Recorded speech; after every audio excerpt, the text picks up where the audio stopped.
kalau toh kita bersiap menghadapi IKN, bersiap menghadapi turunnya produksi tambang, maka hal pertama yang harus kita lakukan adalah menyiapkan SDM. Kita mendorong SMK kita untuk siap menyambut itu. Tapi kita harus siapkan ketika mereka nanti lulus, kalau perlu mereka tidak sempat berpikir panjang. Langsung bagi yang tidak kuliah bagi yang tidak kuliah, tidak sempat berpikir panjang, tidak sempat ditolak melamar di mana-mana. Mereka udah diberi ruang. Sudah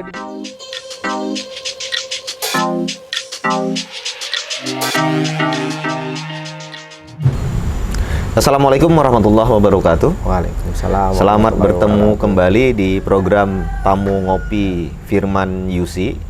Program yang kami buat untuk memberi kesempatan bagi siapa saja.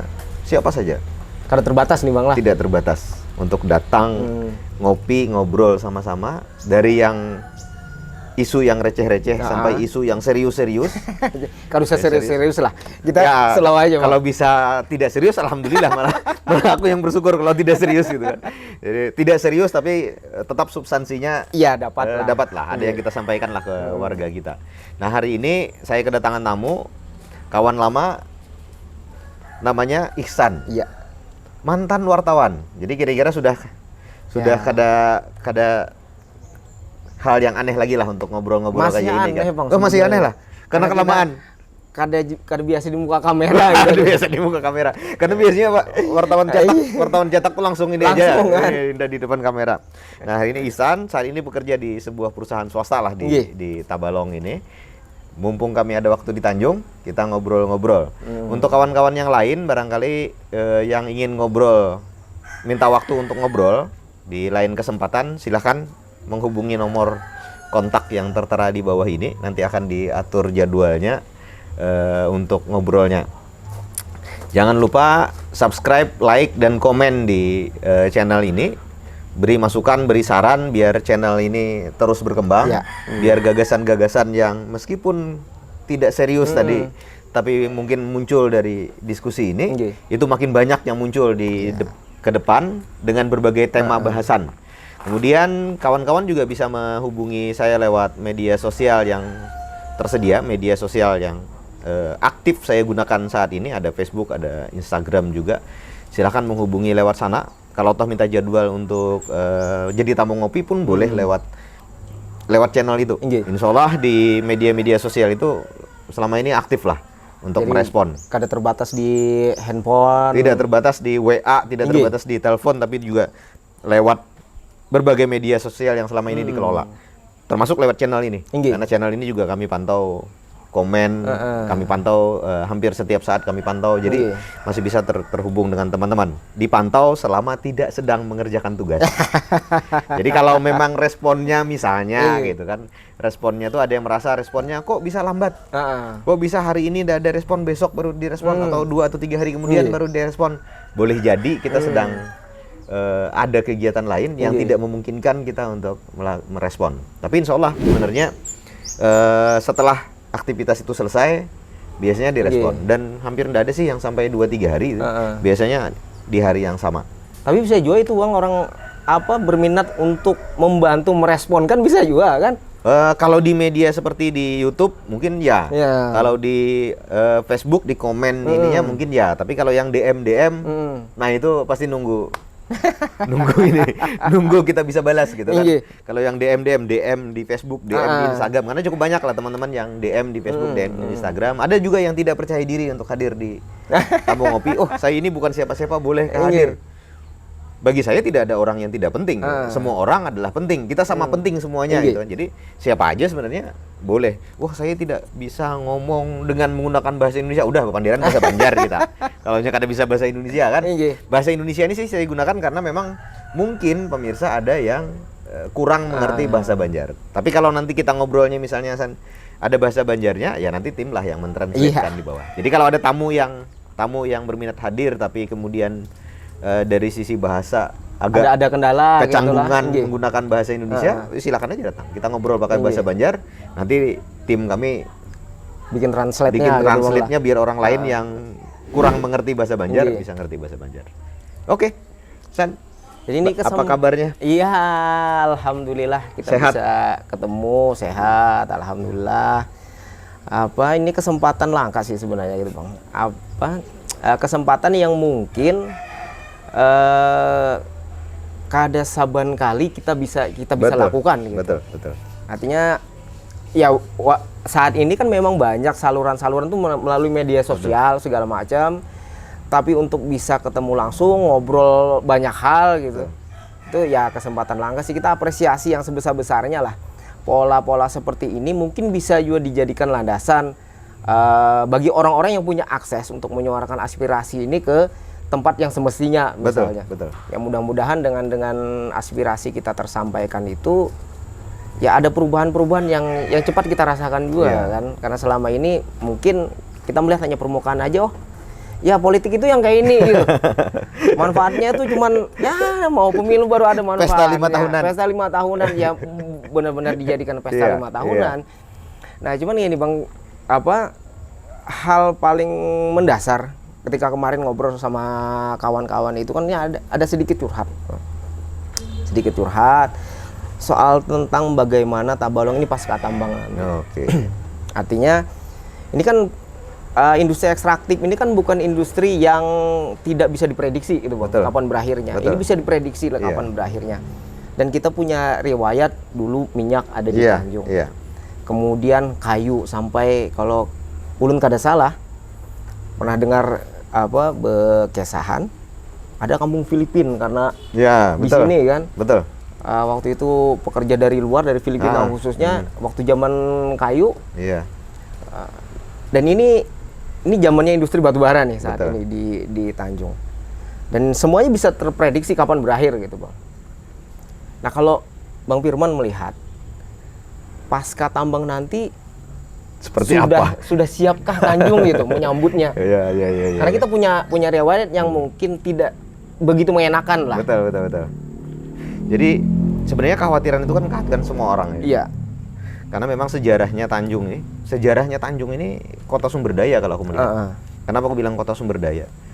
Minyak yang dieksploitasi ini kan tidak baru-baru ini. Minyak ini yang dieksploitasi ini sejak zaman Belanda. Iya. Sejak zaman Belanda datang, kota Murung Budak itu udah dikenal sebagai kota minyak, sudah dieksploitasi oleh perusahaan Belanda. Zaman kemerdekaan diambil alih oleh pemerintah Republik Indonesia, masuk jadi belum surut produk Taisan tadi, belum surut, rame-rame kayu. Luar biasa. Masa kecilku melihat lah speedboat hilir mudik di Sungai Tabalong. Sungai Tabalong. Itu kan membawa pekerja-pekerja. Dulu kalau ada speedboat lewat itu orang Filipina gitu. Karena yang pakai speedboat itu orang-orang Filipina yang pekerja-pekerja di perusahaan kayu gitu. Nah, sampai kemudian era akhir 80-an masuk ke 90-an tambang batubara. Iya. Jadi riwayatnya semuanya sumber daya alam gitu. Dan itu sumber daya alam yang tidak bisa diperbaharui semua.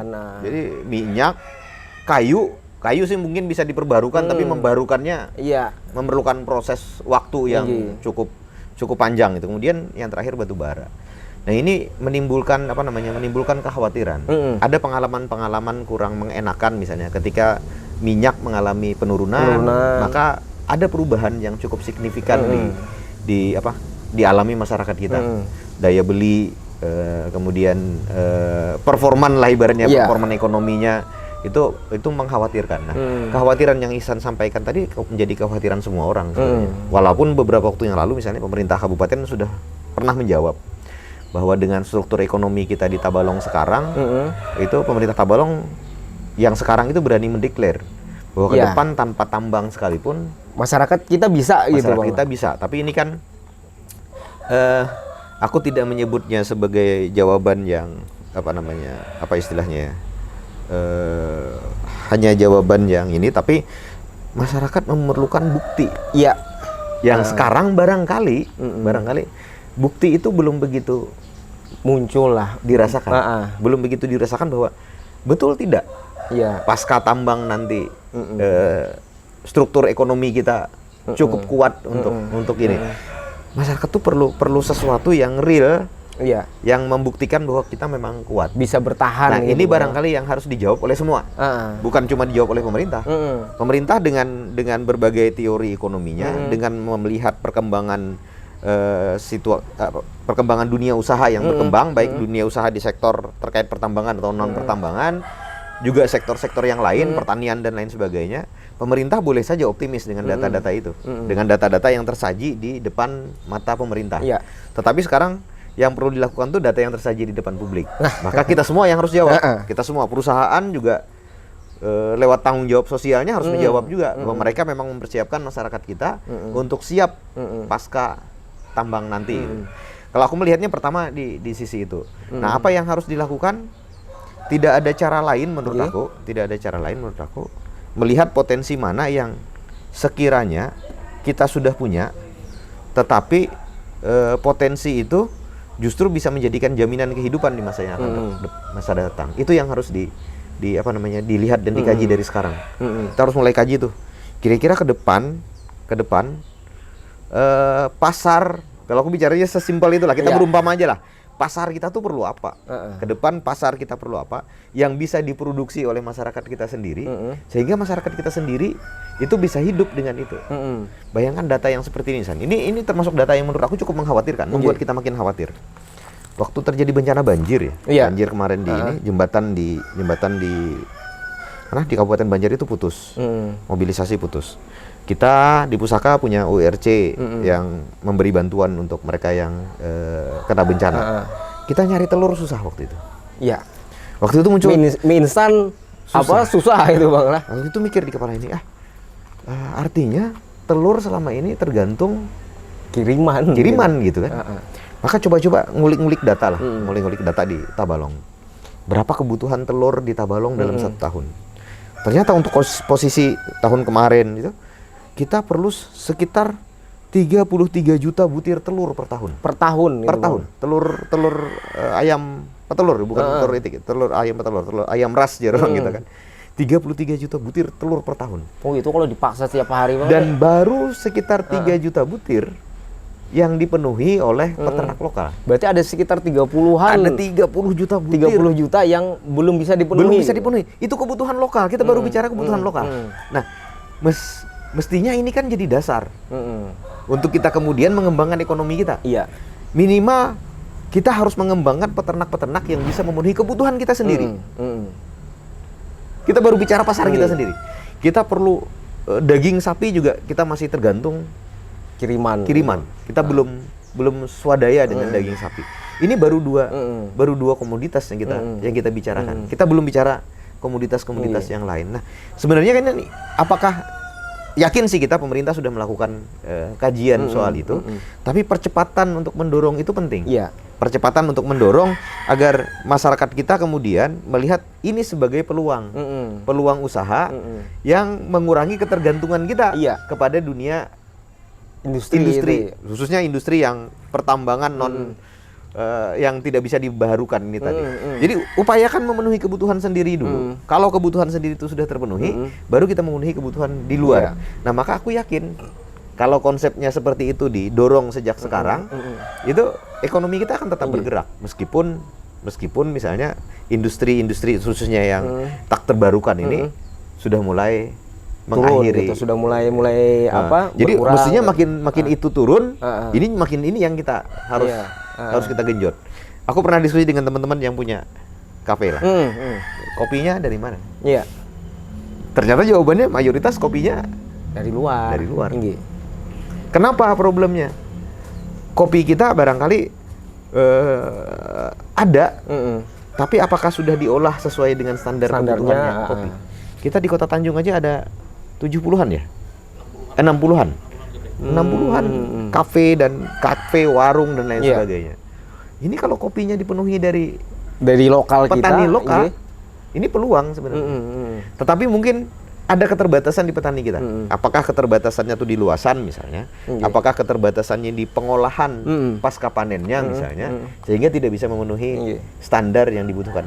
Itu saja kita dorong sekarang, maka akan ada beberapa petani yang terakomodir, yang produknya diakomodasi. Nah, gagasannya harus mulai dari situ. Jadi produk-produk yang Kalau aku bicaranya produk-produk yang dibutuhkan oleh warga kita sendiri, bagaimana caranya agar kita penuhi sendiri. Dengan cara seperti itu, kita bisa mulai mengurangi kekhawatiran pasca tambang, itu ekonomi kita akan anjlok. Karena kalau kita sudah bisa penuhi kebutuhan sendiri, kualitasnya sudah bagus, boleh jadi ke depan targetnya sebelum benar-benar tutup, kita udah nyuplai lagi ke wilayah-wilayah lain. Tanjung ini kan segitiga emas nih. Betul. Kaltim, dan calon tetangga ibu kota negara loh. Dekat. 2 jam 3 jam sampai ke ibu kota negara. Dan nanti ibu kota negara itu perlu produk-produk pangan yang disuplai dari daerah sekitarnya. Jadi, tapi kayak ini Bang Firman melihat apakah pondasi itu sudah diletakkan atau misalnya sampai sejauh ini Bang Firman malah belum melihat itu dilakukan gitu. Aku melihat isi sudah. Sudah diletakkan, tetapi percepatannya masih dibutuhkan. Nah, memulai percepatan itu dari mana, Bang? Ya itu komitmen semua. Jadi perusahaan bisa terlibat, pemerintah wajib terlibat. Karena kan tanggung jawab pemerintah itu kan mensejahterakan masyarakat. Itu bukan tanggung jawab, tugas utama pemerintah itu bagaimana mensejahterakan masyarakatnya. Kalau di perusahaan kan sebenarnya bukan tugas wajib gitu kan, tugas tambahan, sunnah lah kalau di perusahaan gitu kan. Tapi ya kalau perusahaan melakukan itu tentu ini akan membantu percepatan. Maka sebenarnya yang harus dilakukan itu adalah percepatan. Dimulainya dari apa? Dimulai dari penyediaan SDM-nya. Perencanaan SDM kita harus sudah mikir diarahkan ke sana. Jadi kalau toh kita bersiap menghadapi IKN, bersiap menghadapi turunnya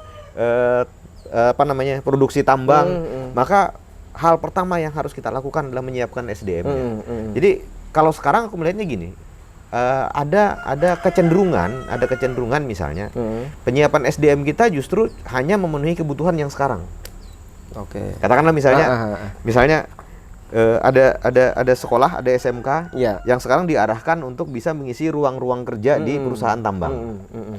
Kenapa kita tidak mikir sekolah ini untuk kita dorong menghasilkan generasi yang siap tanpa tambang?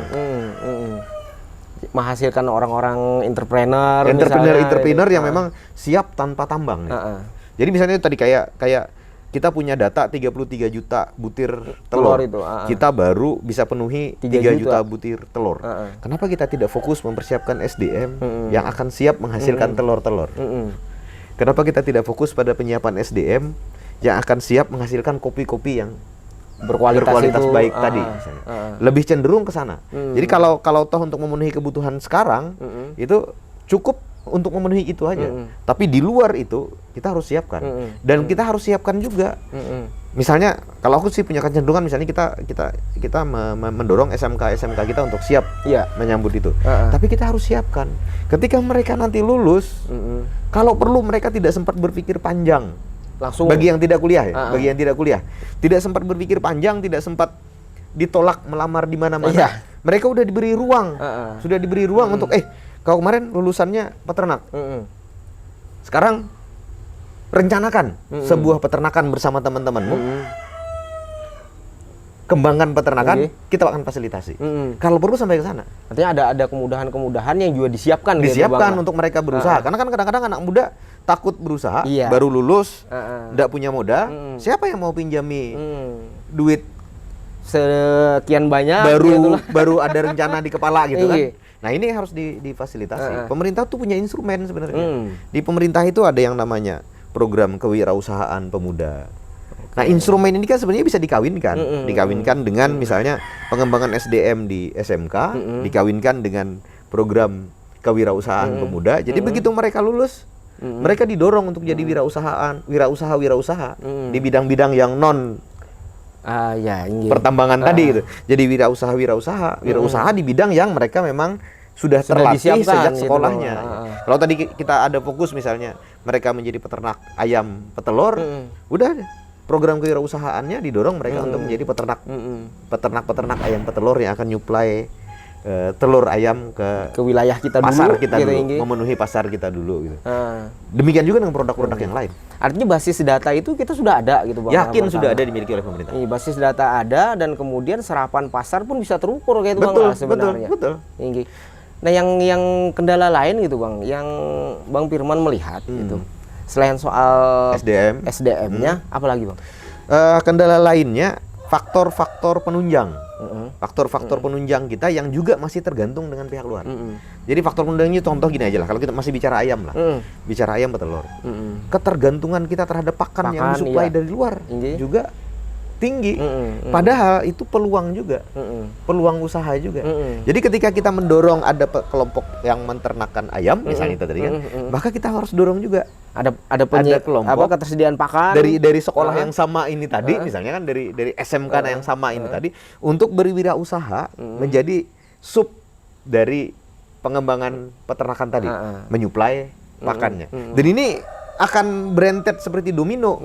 Ketika si kelompok B ini fokus pada penyedia pakan, maka dia akan butuh supplier lagi, bahan bakunya jagung, ya. Maka akan ada kelompok lagi yang kita dorong untuk mengembangkan jagung untuk kebutuhan pakan untuk kebutuhan ini. Maka circle inilah yang akan menjaga duitnya kan muter di situ juga kan. Peternak ayam membeli pakan dari yang bikin pakan. Yang bikin pakan beli jagung dari petani jagung. Petani jagung beli konsumsi telurnya ke yang produksi telur.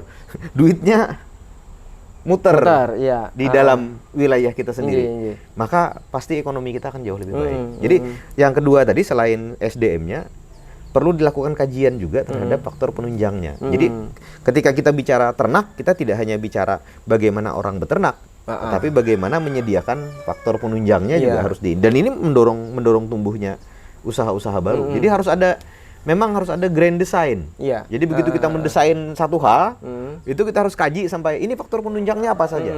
Dan faktor penunjangnya ini menjadi peluang apa lagi? Pemenuhan segala macam yang bisa masyarakat akses juga ke sana. Yang bisa akhirnya masyarakat bisa akses. Jadi kalau itu yang dilakukan, maka sekali lagi tadi, duit kan muternya di situ-situ aja duit itu muternya. Dan ketika duitnya muternya di situ-situ aja, insya Allah makmur lah masyarakat kita. Artinya kayak ini Bang, kalau melihat misalnya masa industri pertambangan ini, taruhlah 10 sampai 20 tahun ke depan nih mungkin. Kalau kontrak karya untuk kayak Daro aja kan, di kontraknya kan 2 kali perpanjangannya, 2 kali 10 tahun aja. Artinya kalau toh ini diperpanjang, maksimal hanya 20 tahun lagi. 20 tahun lagi gitu. Selesai. Artinya sekarang tanpa misalnya melakukan upaya-upaya percepatan itu, konsekuensinya akan kayak apa gitu? Nah, konsekuensinya tuh ya tadi, kekhawatiran itu akan membuat kita terus-menerus merasa tertekan gitu. Dan kemudian kita gagal memanfaatkan peluang dan kesempatan yang ada untuk percepatan. Apa yang maksud dengan percepatan? Kita bayangkan sekarang ada berapa perusahaan di Adaro yang memerlukan catering misalnya. Ini kan sudah jadi peluang bagi yang mau memulai bisnis telur tadi. Betul. Jadi kita manfaatkan dulu mumpung pasarnya masih kuat dan masih ada. Jadi ketika menopang ini di awal-awal, aksesnya harus diberikan harus dibuka gitu. Harus dibuka kayak catering tadi gitu kan. Harus dibuka sejak sekarang.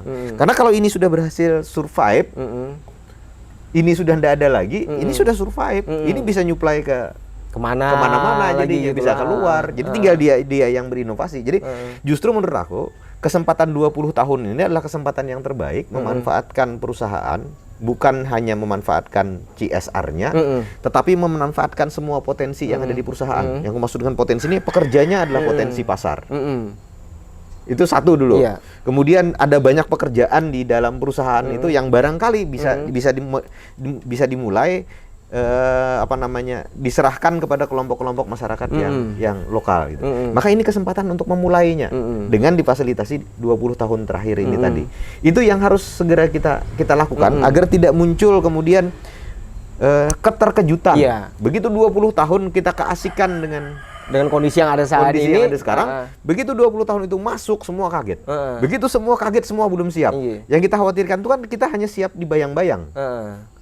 Karena kekhawatiran itu kayak ini Bang, Ulun ini melihat langsung karena kebetulan kan keluarga di wilayah pesisir lah. Betul. Setiap bulan itu pasti melewati wilayah-wilayah itu. Ketika misalnya pada saat di tahun berapa kemarin itu harga batu bara itu jebol. Iya. Yang terjadi misalnya di satu wilayah tertentu yang dulu pekerja rame, aktivitas di pasar luar biasa, langsung jadi down ya. Down kayak kota mati gitu. Betul. Sempat bahkan di satu kabupaten di sana itu diisukan pendapatannya itu minus gitu. Padahal misalnya di sana sumber daya perikanannya ada. Sumber daya lain yang belum misalnya dimaksimalkan juga ada gitu. Nah, kekhawatiran ini muncul kita melihat kok seolah-olah ada pondasi yang disiapkan gitu menjelang itu. Yang terjadi kan ya kayak Jerpian tadi, keterkejutan tiba-tiba semuanya berakhir. Langsung kaget semuanya. Orang bingung nih anak aku apa, masih ingat gitu. kan waktu masih aktif di Pusaka itu. Di Pusaka diundang oleh Dinas Lingkungan Hidup Provinsi Kalimantan Selatan menghadiri pembahasan dokumen rencana penutupan tambang. Mungkin Ihsan masih ingat gitu. Karena ada kegiatan itu dulu di provinsi. Rupanya undangan ini bocor kemana-mana. Orang di Tabalong sibuk. Wah, ini perusahaan mau tutup karena undangan itu kan pembahasan dokumen rencana penutupan tambang. Padahal barangkali ini dokumen ini diperlukan untuk berapa tahun yang akan datang gitu kan. Tapi disepakati sejak sekarang. Nah, artinya sebenarnya masyarakat kita khawatir. Masyarakat kita khawatir. Dan ini yang harus dijawab.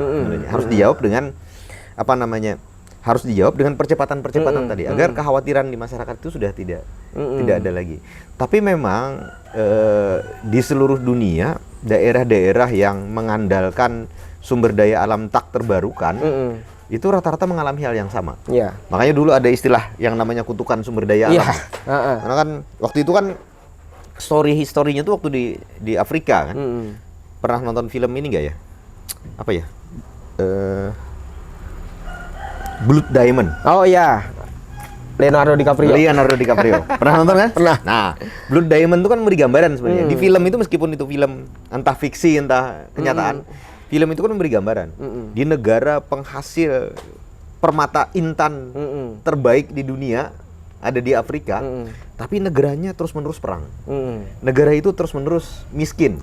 Padahal ketika kekayaan alamnya itu dijual, nilainya luar fantastis, gitu kan. Nah, makanya ada istilah yang namanya kutukan sumber daya alam. Teman-teman di LSM sebenarnya sejak hampir mungkin 10 atau 15 tahun yang lalu, aku sering diskusi itu rame mendiskusikan buku yang judulnya Berkelit dari Kutukan Sumber Daya Alam. Ada buku itu judulnya, Escape from Resource Curse. Jadi kita harus berkelit dari kutukan sumber daya alam ini. Kutukan sumber daya alam itu mungkin terjadi karena sekali lagi kita keasikan. Kita keasikan dengan ekonomi kita yang bergerak dengan lokomotif utamanya itu industri tambang itu tadi. Akhirnya kita lupa kalau gerbong di belakang ketinggalan. Ternyata gerbongnya ketinggalan gitu. Jadi boleh saja menggunakan sektor pertambangan dan sumber daya alam itu menjadi lokomotif, tapi jangan sampai gerbongnya ketinggalan. Itu yang kita khawatirkan gitu. Nah, oleh karena itu mumpung gerbongnya masih 20 tahun, itu harus kita maksimalkan, manfaatkan dengan baik, tetapi mempersiapkan hal-hal yang di luar yang tidak terkait barangkali pengembangan ekonominya dengan yang ditambang. Ada satu contoh kasus sebenarnya yang cerita sih teman-teman di perusahaan juga. Aku belum pernah datang ke sana.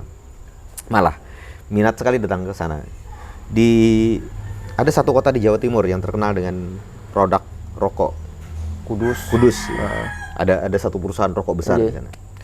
Jadi mereka yayasannya mendirikan satu SMK. Tidak satu pun jurusannya terkait dengan industri rokoknya. Tidak satu pun jurusannya terkait dengan industri rokoknya.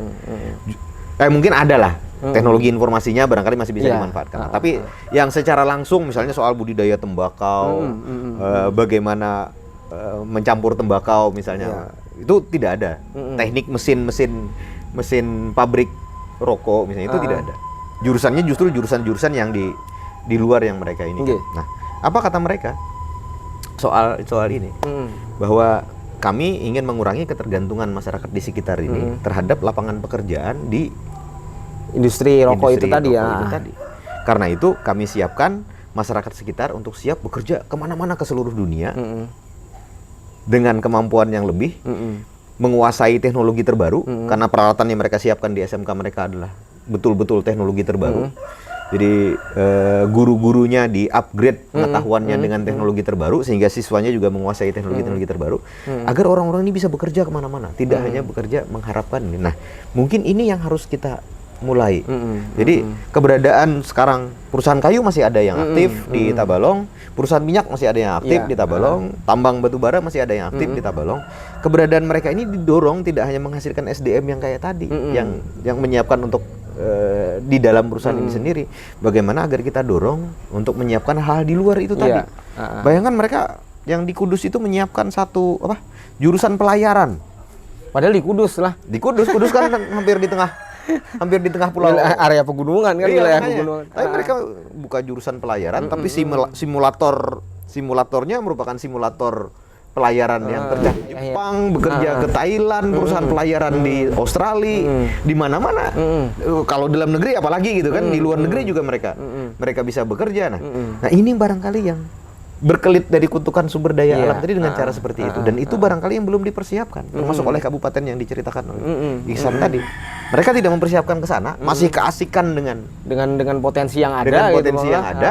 Ketika potensi yang ada belum habis baru turun aja. Sebenarnya Tabalong sendiri waktu turun itu juga ketar-ketir. Kalau waktu turun aku ingat betul waktu turun itu ada pekerja yang dirumahkan. Itu pasar Tanjung itu sepi. Aku ketemu dengan pedagang tempe itu, pedagang tempe aja cerita, ini nggak seperti biasanya ini. Biasanya tempe laku sekian, sekarang udah turun ininya. Jadi sebenarnya akan sangat berasa itu, sangat berasa. Nah, mumpung masih produksi, apalagi belakangan harga agak lumayan naik. Mumpung seperti inilah kita mestinya saatnya untuk menyusun grand design percepatan di sektor-sektor yang tidak terkait langsung dengan pertambangan. Ada sektor-sektor lain yang harus segera kita percepat.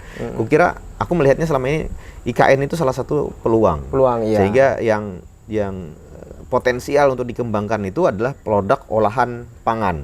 Jadi kalau kita ingin mengembangkan industri Tabalong ini, industri pengolahan pangan yang kita prediksi produknya akan juga mengalir bisa menyuplai pemenuhan di sana kan Bang lah. IKN. Karena kan yang dikhawatirkan dari IKN ini kan kita katakanlah buka betul-betul area baru, jaminan hidup untuk mereka yang di situ, supply bahan pangan dan lain sebagainya kepada mereka yang akan tinggal di sana nanti itu seperti apa, dan itu harusnya menjadi peluang. Potensinya besar banget Bang lah di sana. Betul. Pemerintah kan sudah menetapkan food estate itu justru agak di Kalimantan Tengah gitu kan. Jadi Kapuas, Pulang Pisau itu sekarang ditetapkan menjadi food estate, bukan yang terdekat. Padahal kita terdekat nih.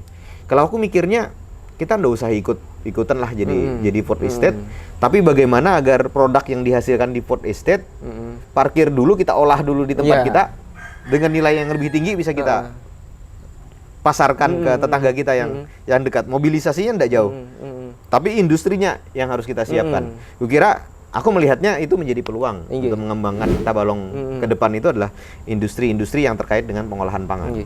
Nah ini kan kada hanya misalnya satu simpul tertentu gitu Bang. Kada hanya dibebankan ke pemerintah, kada hanya ke perusahaan misalnya, kada hanya ke masyarakatnya sendiri.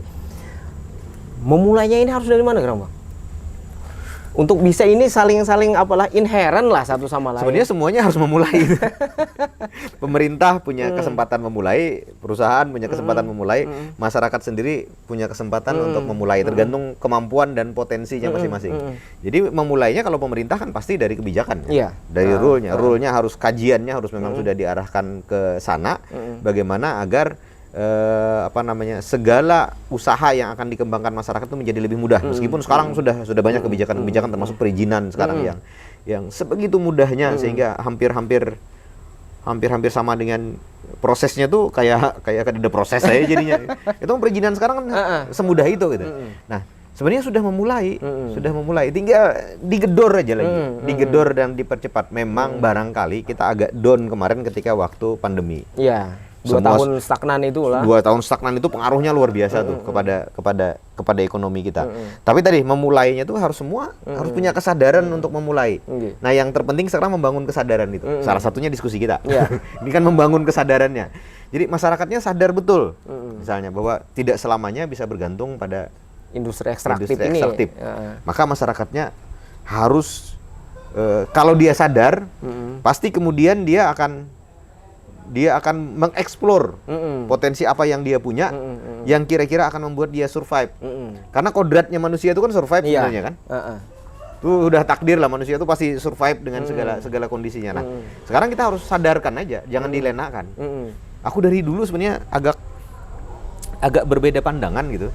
Ketika ada orang yang sering bicara, "Wah, kita Tabalong ini kaya dengan sumber daya, kaya dengan ini, kaya dengan ini." Maka bagi aku itu menidurkan kita, meninabobokan kita. Aku dari dulu, mungkin sejak hampir 20 tahun yang lalu pernah bicara dengan beberapa orang itu. Ya berhentilah kita bicara soal itu. Berhentilah kita meninabobokan masyarakat kita dengan campaign bahwa kita nih kaya, walaupun itu menjadi alat ukur keberhasilan pemerintah gitu. Tapi maksudku ketika ke masyarakat, selain membangun optimisme dengan cara kayak itu, bahwa ranjau-ranjau yang akan dihadapi masyarakat ke depan juga harus kita sampaikan. Secara fair kita sampaikan bahwa ke depan akan ada ranjau-ranjau yang harus dihadapi masyarakat, maka masyarakat dari sekarang harus mulai mempersiapkan dirinya. Jadi masyarakat tuh ditumbuhkan dulu kesadaran dia bahwa suatu saat dia akan menghadapi masa sulit. Anak cucunya barangkali akan menghadapi masa sulit. Nah, kesadaran ini yang harus kita dorong pertama. Karena kalau kesadaran itu udah tumbuh, masyarakat akan memulai sendiri. Masyarakat pasti akan memulai sendiri. Kalau perusahaan, aku yakin kalau perusahaan sudah tahu lah. Sudah tahu dan sudah memulai lah keterlibatan di bidang itu. Nah, tinggal pemerintahnya juga. Pemerintah sudah tahu dan sudah akan memulai. Sebenarnya intinya ada di masyarakatnya itu tadi. Jadi kedua-duanya nih jangan melenakkan masyarakat dengan bahasa-bahasa, "Oh, kita nih kaya loh." "Oh, tenang saja kita nih," seolah-olah kayak gitu kan. "Tenang saja kita nih aman, kita." Ya mungkin misalnya 2 bulan lagi harga gatah naik misalnya lah, selalu aja kita. Jadi jangan terlalu dilena-lenakan juga. Jadi yang harus didorong juga untuk masyarakat. Karena gini, ke depan itu kan masyarakat modern itu sebenarnya masyarakat mandiri kan. Masyarakat mandiri yang pemerintah itu tinggal fasilitasi dan pengaturan. Jadi bantuan itu mestinya negara modern, negara maju itu yang namanya bantuan itu sudah tidak begitu terlalu ini lagi kan, karena masyarakatnya memang sudah bisa juga mandiri. Nah, yang didorong sekarang masyarakatnya menjadi mandiri. Jangan dilena dengan apa namanya, janji kemakmuran. Karena kalau dilena dengan janji kemakmuran yang ini juga jadi apa? Jadi bumerang juga akhirnya kan. Orang jadinya slow gitu, Bang. Orang santai aja lah, karena ada aja lagi. Ini kayak ceritaku zaman-zaman UAN ya. Zaman-zaman UAN. Ini anak-anak SMA pasti masih ingat tuh zaman-zaman UAN. Itu suatu saat ada bapak-bapak yang nanya ke anaknya. Anaknya besok UAN. Ditanya sama bapaknya kan. Ini kisah nyata nih. Tanya sama bapaknya, "Besok kan UAN, kok santai-santai aja enggak belajar?" "Oh, santai aja, Pak, nilai pasti bagus." Dia yakin karena nilainya bagus. Kenapa? Ada faktor lain yang membuat nilai itu menjadi bagus. Ada second hand lah. Nah, itu kita tidak bedah di ini, kita bedah di lain waktu lah. Nah, ketika dia yakin bahwa nilainya besok itu apapun jawabannya terhadap hasil UAN nilainya akan bagus, maka dia jadi nyantai-nyantai aja. Ngapain belajar? Ya pasti lulus. Pasti gitu. Lulus. Ada second hand yang akan mempengaruhi nilai sehingga nilai akan menjadi bagus. Itu kan zaman UAN kukira bukan rahasia lah soal seperti itu. Nah, sama dengan posisi kita sekarang. Jadi jangan dilenakan dengan bahwa ke depan kita akan jadi masyarakat juga harus dibiasakan untuk menerima kenyataan bahwa ke depan itu akan ada ranjau ini. Masyarakat harus siap. Kami pemerintah akan mengerjakan bagian ini. Swasta akan mengerjakan bagian ini. Tapi masyarakat harus mulai siap dengan bagian ini. Berarti kita ya istilahnya untuk percepatan itu peran itu harus diambil gitu. Betul. Setiap sektor itu harus semuanya harus ngambil. Termasuk masyarakat harus ngambil peran sendiri. Jadi masyarakat harus keluar sendiri dari problemnya. Jadi kalau sekarang ini kan punya kecenderungan kalau masyarakat punya problem yang salah adalah pemerintah. Iya. Ini kan umum nih, Bang lah. Umum. Orang berpikir bahwa aku kayak ini aja. Aku nganggur karena pemerintah. Gitu. Sekarang kita harus balik nanya mestinya. Kau sudah mempersiapkan apa agar kau tidak jadi pengangguran kan gitu. Harusnya kan dibalik kayak gitu. Bahwa aku sudah mempersiapkan diriku seperti apa agar aku tidak jadi pengangguran. Bukan pertama kali menyalahkan pemerintah atau menyalahkan swasta yang tidak membuka ruang untuk bekerja gitu. Jadi harus mengembalikan kepada diri mereka sendiri apa yang mereka persiapkan untuk menuju ke situ. Karena gini, Ihsan mungkin menghadapi lah karena Ihsan di swasta gitu kan. Dan ini aku yakin faktual, tidak sekedar omongan gitu. Ada banyak orang yang meminta pekerjaan ke perusahaan padahal kompetensinya tidak sesuai dengan yang dibutuhkan. ya kan? Real itu Bang. Dan hanya nuntut wajib diterima karena perusahaan ini ada di sini, maka wajib menerima. Padahal kompetensinya tidak dibutuhkan. Nah ini yang aku maksud tadi, kita harus beri gambaran ke masyarakat kita. Kondisi real ke depan apa, jebakannya apa, peluangnya apa, kesempatannya apa, agar masyarakat kemudian mempersiapkan dirinya. Oh kalau ke depan 20 tahun lagi tambang katakanlah sudah tidak beroperasi lagi, barangkali pilihanku sekarang jangan jadi ahli mesin tambang. Jangan memaksakan diri gitu Jangan Bang. memaksakan untuk diri ke situ. Mending harus melihat sektor mana lagi yang bisa kira-kira dijadikan peluang akan gitu berkembang gitu. Katakanlah misalnya sektor teknologi informasi, ya kenapa harus memaksakan mengambil yang terkait dengan sektor tambang tadi, kenapa tidak ngambil ke teknologi informasinya? Oh ke depan ternyata sektor penerbangan ternyata menjadi dirgantara menjadi ini, kenapa kemudian tidak mengarah ke sana? Kalau kita sekarang kan hanyut aja, hanyut karena dilenakan dengan posisi-posisi yang kayak gitu tadi. Jurusan apapun kan ada perusahaan nih. Jurusan apapun kuliahnya nanti yang penting tinggal datang ke perusahaan minta pekerjaan, jatah sebagai jatah sebagai orang lokal gitu kan, apapun latar belakang pendidikannya yang penting minta jatah selesai. Sehingga ketika memilih jurusan segala macam, nah edukasi itu kukira harus segera diambil juga. Edukasi bahwa ketika mengambil pilihan pendidikan untuk anak-anak kita juga harus disesuaikan dengan proyeksi kita ke depan seperti apa. Kalau minyak sudah tidak ada lagi ya jangan adalah yang jadi ahli perminyakan, karena akan susah nyarinya keluar. Mending sektor lain. Kalau perkayuan sekarang sudah tidak akan jadi primadona lagi di 5-10 tahun ke depan, nggak usah lah ngambil jurusan perkayuan gitu misalnya. Kalau nyari reboisasi boleh lah masih gitu kan, karena gue kira reboisasi akan jalan terus. Jadi kalau reboisasi masih boleh. Dalam hal memilih ini tadi, masyarakat kita harus diedukasi agar kemudian mempersiapkan dirinya, mempersiapkan anak-anaknya, menyesuaikan dengan perkembangan. Supaya bisa punya daya saing kan ke depan. Betul. Artinya jangan sampai kemudian kita yang orang sini ya sepanjang hayat jadi penonton. Betul. Gitu. Karena kita tidak siap. Aku tidak berusaha dalam posisi tidak menyalahkan pemerintah, tidak menyalahkan swasta. Tidak juga menyalahkan masyarakat sebenarnya. Akan tetapi yang sedang kubangun ini adalah kesadaran bahwa ketika kita hanya menyambut industri dan lain sebagainya, semuanya harus punya kesadaran bahwa kita sendiri yang harus mempersiapkan. Pemerintah tugasnya memfasilitasi, mempersiapkan itu gitu kan. Swasta barangkali tugasnya memfasilitasi, mempersiapkan masyarakat itu tadi. Tapi yang harus bersedia mempersiapkan dirinya ya masyarakatnya juga yang harus bersedia untuk mempersiapkan dirinya. Jadi harus memproyeksi tadi ke depan diperlukan apa, jangan terlena dengan yang sekarang. Kalau sekarang memang katakanlah semua jurusan masih mudah cari pekerjaan gitu kan. Boleh jadi di masa-masa yang akan datang akan kesempatannya makin sempit gitu loh. Nah, sementara orang lain di luar sana melihat itu menjadi peluang-peluang itu dengan kajian-kajian seperti itu. Jadi ketika orang di luar itu sedemikian jelinya melihat kesempatan, maka kesempatan itu akan diambil oleh orang lain karena orang lain lebih jeli melihat bahwa ada kesempatan di masa depan itu.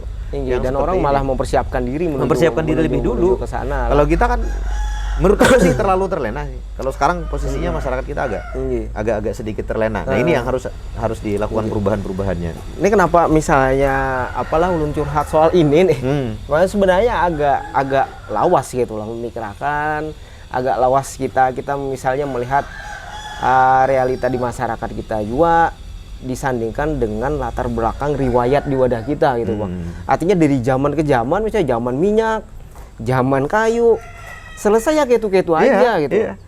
Artinya ya mudah-mudahan memang apalagi akses informasi kan sedemikian terbuka. Betul. Gitu. Orang bisa misalnya training tanpa harus datang ke sana, tanpa harus mengeluarkan duit, ya cukup beli kuota misalnya. Betul. Apalagi wifi di mana-mana nih di kafe-kafe, ya bisa jadi peluang lah untuk kita belajar. Makanya tinggal sekarang kita dorong agar kesadaran itu, kesadaran bahwa kita harus berkembang. Kita harus bersiap menghadapi segala kemungkinan, itu yang harus tumbuh dulu. Karena kalau tanpa itu, kalau masih tadi kayak Lena janji Wan lulus, pasti lulus itu tadi, kita pasti akan nyantai.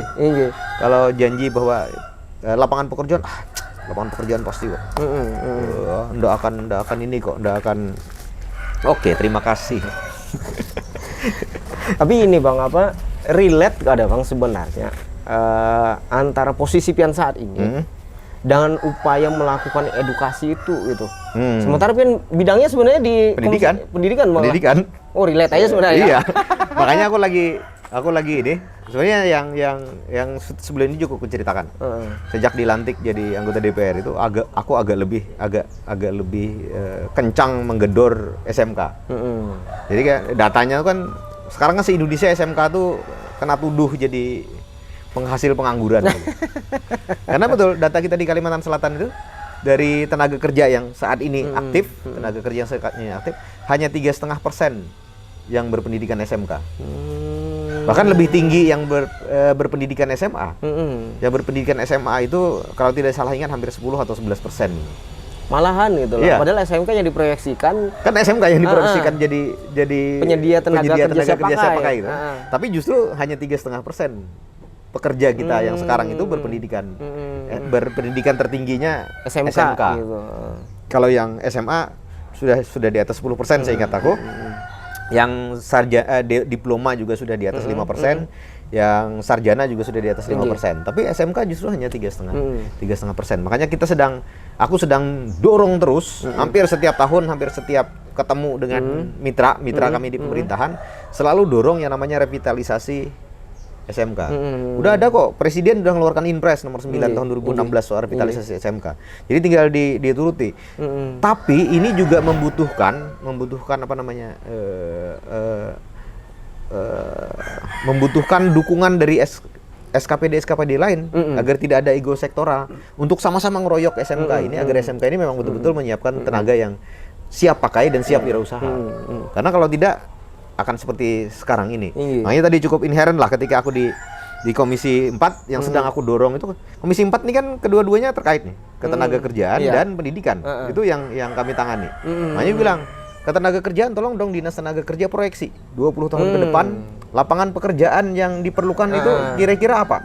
Termasuk membaca kondisi saat ini bahwa ternyata kontrak karya perusahaan tambang itu berlakunya kalau kita baca kontraknya ya, kita belum tahu ke depan apakah ada perubahan atau tidak gitu. Kalau dalam kontrak karya kan, yang kayak Adaro 2 kali perpanjangan dengan lama perpanjangan 10 tahun. Artinya tinggal 20 tahun gitu kan. Nah, ini harus dijadikan dasar bagi memproyeksi kebutuhan lapangan pekerjaan ke depan. Kita akan jadi tetangganya IKN. Ini harus jadi proyeksi juga. Di IKN nanti membutuhkan sumber daya manusia seperti apa. Kemudian mudah-mudahan terjadi, kita akan punya bandara internasional misalnya. Itu juga harus masuk dalam proyeksi. Bahwa ke depan bandara internasional itu akan membutuhkan sumber daya manusia seperti apa. Kita akan menjadi sentral Borneo Railway misalnya, kereta api Kalimantan. Itu akan memerlukan sumber daya manusia yang seperti apa ke depannya.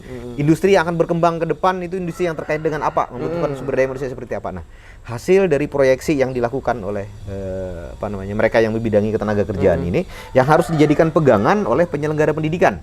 Dalam hal ini dinas pendidikannya gitu kan. Jadi SMK-nya kemudian harus diarahkan menuju ke sana. Jadi jurusan-jurusan yang didirikan, jurusan-jurusan yang dibuka itu yang terkait dengan proyeksi penyediaan lapangan pekerjaan ke depan. Jadi tidak seperti sekarang. Aku jujur aja kalau melihat pembukaan jurusan itu belum berbasis data proyeksi kebutuhan lapangan pekerjaan ke depan. Lalu akibatnya ketika lulus itu lapangan pekerjaan ini tidak tersedia. Lapangan pekerjaan udah jenuh. Dan lulusannya ini kada tertampung lagi. Tidak tertampung menjadi database pengangguran jadinya. Akibatnya sekarang SMK sedang dituding jadi penghasil pengangguran. Karena kebetulan kayak nih Bang, lu pernah ngobrol soal ini gitu loh berapa waktu yang lalu lawan kawan untuk proyeksi tenaga kerja, kemudian peluang segala macam. Yang ini yang kita yang di luar eksekutif ini kadang melihat itu dipersiapkan gitu loh Bang. Sama, aku yang di legislatif juga belum melihat itu. Artinya bukannya apa-apa gitulah.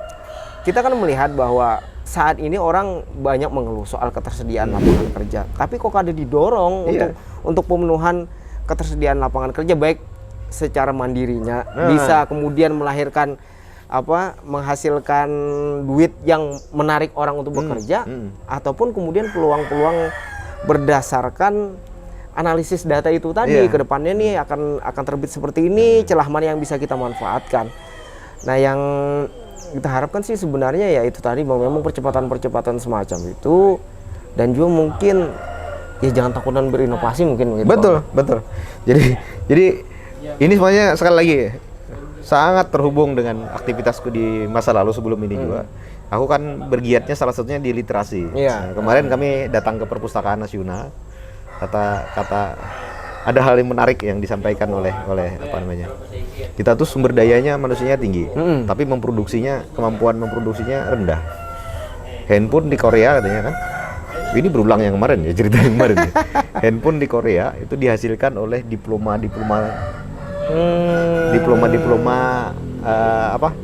elektronik Korea. Desain handphonenya dihasilkan oleh S1 elektronik di Korea. Programnya, sistemnya dihasilkan oleh S2 dan S3 di Korea. Pertanyaannya sekarang, D3 Indonesia menghasilkan apa? S1 Indonesia menghasilkan apa? Ada tidak orang Indonesia yang D3, S1 dan ini yang menghasilkan hal yang sama? Karena itu tadi, mungkin pendidikan kita belum mengarah pada menghasilkan sesuatu. Pendidikan kita baru mengarah pada yang penting terpenuhi standar penduduk terdidik. Lama masa sekolah, itu yang jadi alat ukurnya. Tapi kemudian alat ukurnya mereka kemudian menjadi apa, atau mereka kemudian menghasilkan apa, itu belum diukur. Ini sebenarnya gerakan semua nih. Semua harus mulai membuat gerakan literasi yang mendorong orang untuk berpikir seperti itu tadi. Jadi sekali lagi pemerintah tuh menyediakan datanya aja. Jadi proyeksi ke depan tadi itu belum dilakukan. Aku yakin sebagian besar pemerintah daerah mungkin belum melakukan proyeksi ke depan. Kita butuh SDM seperti apa untuk memenuhi tidak hanya pasar kerja, juga untuk memenuhi wirausaha yang akan berkembang di masa yang akan datang. Jadi kita butuh SDM yang seperti apa. Oleh karena itu kebijakan pendidikan, kebijakan yang lainnya harus memang sudah terarah ke sana. Nah, di negara-negara lain setahu aku, ini sudah mulai ditanamkan kepada anak-anak sejak dini. Anak-anak sejak dia pendidikan dasar itu udah diberi bayangan bahwa masa depan itu akan menjadi seperti ini, tantangan bagi kalian itu akan menjadi seperti ini. Oleh karena itu kalian harus memilih untuk siap menghadapi masa depan itu, harus memilih jadi apa. Sejak sekarang persiapkan. Jadi bukan nanti ya sudah ikut air mengalir dulu lah. Yang penting kalau sekarang SD sudah lulus, alhamdulillah, harus lanjut ke SMP. SMP sudah lulus, alhamdulillah, ada pilihan apakah SMK, SMA atau sekolah keagamaan gitu kan. Begitu masuk sekolah ini ya sudah, nanti setelah lulus baru milih-milih lagi mau milih ke jurusan apa gitu. Oh ternyata ada yang mudah dan banyak kawan-kawan yang ke sini, ikutlah yang mudah dan banyak kawan-kawan yang ke situ gitu. Karena memang sejak awal, sejak dini itu belum ditanamkan soal bagaimana cara mereka menghadapi masa depan. Jadi dengan tadi ada proyeksi lapangan pekerjaan ke depan, itu tidak hanya disosialisasikan, tidak hanya diinikan kepada mereka yang sudah dewasa, tetapi mestinya menjadi bahan juga untuk pendidikan mulai dari tingkat dasar, untuk memberikan gambaran bahwa anak-anak masa depan nanti akan menjadi seperti ini. Sehingga kemudian yang diperlukan adalah orang-orang seperti ini. Kalau kamu ingin bertahan di masa depan, maka kamu harus mempersiapkan dirimu menjadi seperti ini. Jadi harus sejak memang dini itu harus diinikan. Itu gunanya kalau proyeksi itu ada. Gitu. Jadi itulah kira-kira anunya lah. Jadi tadi mungkin kesimpulannya acak aja nih. Iya, harus bisa disimpulkan gini. Kesimpulannya bahwa memang ya tadi mungkin hal yang kita sepaham. Satu soal proyeksi tadi. Proyeksi kebutuhan SDM itu harus kita dorong sama-sama. Pemerintah terus melakukan proyeksi SDM. Kalau perlu proyeksinya sudah kayak angka-angka gitu. Ke depan itu mungkin diperlukan 10.000 tenaga teknologi informasi misalnya. Mungkin diperlukan 100.000. Karena ini juga mungkin Bang lah, sepanjang yang ulun tahu itu, kita ini memang sangat lemah dalam hal data. Betul. Gitu. Ketika misalnya kita berargumentasi pun, ya pasti normatif yang muncul gitu. Hal-hal yang kayak itu tuh ya bisa jadi koreksi sebagian kita seorang. Dan mudah-mudahan juga itu bisa jadi dorongan gitu sebagian masyarakat kita. Karena kayak apapun misalnya, walaupun Ulun nih orang Banjar gitulah, tapi Ulun ini kan datang dari daerah lain ke sini. Nah kita pun kadang-kadang misalnya meninggalkan sesuatu yang kayak itu aja gitu. Upat berdosa ya. Ada dalam bahasa ini lah, merasa berdosa. Ada beban moral juga. Iya betul. Apalagi kami yang memang tinggal di sini. Gitu. Jadi mungkin ini komitmen kita bersama. Jadi sampean sebagai orang yang bekerja di swasta mungkin, bahwa kalau kita ketemu kawan-kawan yang lain harus kita dorong tadi penyadaran bahwa masa depan itu, apalagi dengan teknologi yang kayak sekarang ya, lompatan teknologi yang luar biasa. Pekerjaan banyak yang hilang. Dulu banyak yang cita-cita jadi tukang pos, sekarang berubah jadi admin WA. Admin WA. Kan banyak perubahan yang terjadi. Nah, sekarang barangkali yang harus kita lakukan mulai sekarang ini adalah mengajak orang untuk berpikir bahwa dunia akan berubah sedemikian cepatnya. Kita yang harus beradaptasi. Dan manusia memang teori evolusi meskipun benar atau tidak gitu kan. Teori evolusi itu kan siapa yang mampu bertahan, siapa yang mampu menyesuaikan diri dengan perubahan situasi, maka dia yang akan bertahan. Nah, ini kukira masih relevan untuk kita. Karena kalau kita ingin bertahan secara ekonomi di situasi yang sekarang, kita yang harus mendesain diri kita untuk ini. Cuma kita harus mikir juga anak cucu kita harus kita desain juga agar mereka mampu bisa bertahan di zamannya gitu. Bisa relate dengan kondisi yang kenanya hadapi gitu. Artinya ya saat ini dengan kemudahan yang ada sebenarnya belajar bisa di mana aja loh. Iya, betul. Nah, jadi belajar apa namanya? Kan banyak nih. Aku ada informasi yang menarik gitu kan. Anak SMA bisa mendesain sayap pesawat Boeing orang Indonesia. Karena dia hanya belajar mendesain itu dari internet. Belajarnya. Artinya sebenarnya manusia kita tuh bisa. Hanya soal perlu dorongan. Perlu dorongan. Nah, situasi yang melenakan itu yang malah kita kada terdorong. Jadi sekarang yang harus kita sepakati itu kayak apa caranya mendorong agar anak selalu bukan menakutani lah. Bukan masa depan itu akan sulit ya, bukan menakutani. Tapi bagaimana memotivasi agar ketika menghadapi sesuatu yang sulit itu kita harus mempersiapkan diri kita. Kalau kada ya kayak orang perang lah kita. Kita kan kalau perang tuh harus siap dulu tuh. Aku nih bawa senjata apa, bawa peluru berapa, bawa perlengkapan perang apa. Kalau perangnya malam harus ada night vision-nya gitu. Nah, ini kan harus kayak itu kan, dididik untuk siap menghadapi zaman itu dengan cara yang kayak itu. Kalau masa depan itu seperti ini, maka aku harus mempersiapkan diriku dengan apa aja. Artinya mari kita bersiap mulai dari sekarang kan gitu bacaannya. Dan berhenti formalistis pendidikan formalistis saja gitu. Berhentilah dengan yang kayak itu apa ukurannya betul-betul ukuran yang pada soal kemampuan. Kalau sekarang istilahnya barangkali pendidikan vokasi gitu kan, pendidikan yang mengkedepankan keterampilannya, soft skill-nya gitu malah. Yang kayak itulah yang kukira itu dulu lah. Sudah 1 jam kita ngobrol tanpa terasa. Terima kasih Ihsan sama-sama Bang, udah diberi ruang nih. Kita mungkin kada bisa menyimpulkan, tetapi silahkan mereka yang menyaksikan ini menyimpulkan sendiri. Dan mudah-mudahan tadi catatan-catatan penting dalam diskusi ini jadi catatan penting untuk semua orang juga. Karena barangkali mimpinya sama lah. Ihsan sekarang pekerja di swasta, Firman sekarang anggota DPRD. Dan mungkin ada banyak orang lain di luar dengan berbagai profesi, dengan kekhawatiran yang sama, dengan pandangan yang sama. Karena itu secara bersama-sama pula kita harus dorong perubahan-perubahan yang terjadi di tempat kita agar anak-anak kita lebih siap menghadapi masa depannya. Kukira itulah catatan pinggirnya aja. Nah, untuk teman-teman yang sekali lagi ingin jadi tamu di ngobrol-ngobrol kayak ini termasuk serius sih. Walaupun tadi rencananya tidak serius gitu kan, tapi gue kayaknya serius banget isinya. Tapi bagi teman-teman yang ingin ngobrol serius atau ngobrol hal-hal receh lainnya soal yang terjadi di sekitar kita, ayo kita ngobrol, sharing informasi, berbagi gagasan. Silahkan kontak nomor di bawah ini untuk masuk dalam daftar antrian ngobrol di tamu ngopi Firman Yusi.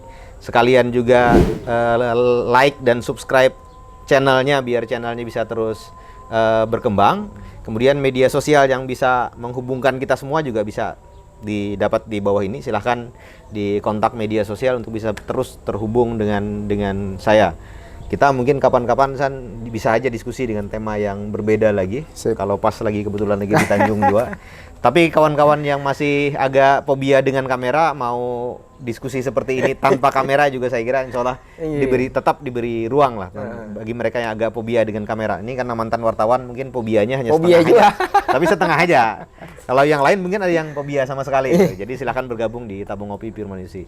Sekian segmen kita kali ini. Sampai ketemu di segmen yang lain. Salah hilaf mohon maaf. Wabillahi taufiq wal hidayah. Assalamualaikum warahmatullahi wabarakatuh.